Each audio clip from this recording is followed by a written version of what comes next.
অর্থ উপদেষ্টা ডক্টর সালেউদ্দিন আহমেদ বলেছেন, বিগত আওয়ামী লীগ সরকার ব্যাংকগুলোকে নিঃশেষ করে দেন। বেশিরভাগ প্রতিষ্ঠান ধ্বংসের দ্বারপ্রান্তে। অনেক প্রকল্প করা হয়, ফিজিবিলিটি স্টেট করা হয়নি। শনিবার রাজধানীর মহাখালীতে policy dialogue on financial and economic reform in Bangladesh শীর্ষক সেমিনারে তিনি এসব কথা বলেন। উপদেষ্টা বলেন, অর্থনৈতিক খাতে যেভাবে লোটপাট করা হয় তা থেকে বেরিয়ে আসতে কাজ করা হচ্ছে।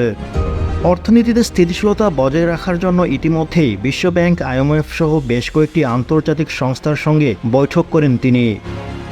তারা আমাদের ঋণ দিতে বেশ আগ্রহী বলে উল্লেখ করেন তিনি।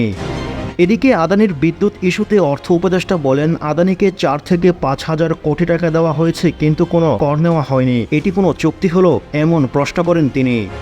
তিনি জানান, আপনারা শুনে আশ্চর্য হবেন, $135 মিলিয়ন বিগত সরকার পরিশোধ করেননি। আমরা এসে প্রায় $250 বিলিয়ন ঋণ পরিশোধ করেছি, রিজার্ভে হাত না দিয়ে উল্লেখ করেন তিনি। টিম টিআরসি হৃদয়ে ধারণ করে বাংলাদেশ, দ্য রিয়েল কনসালটেশন, স্বচ্ছ ভ্যাট আইনে দক্ষ ন্যায্য ভ্যাট প্রদানে।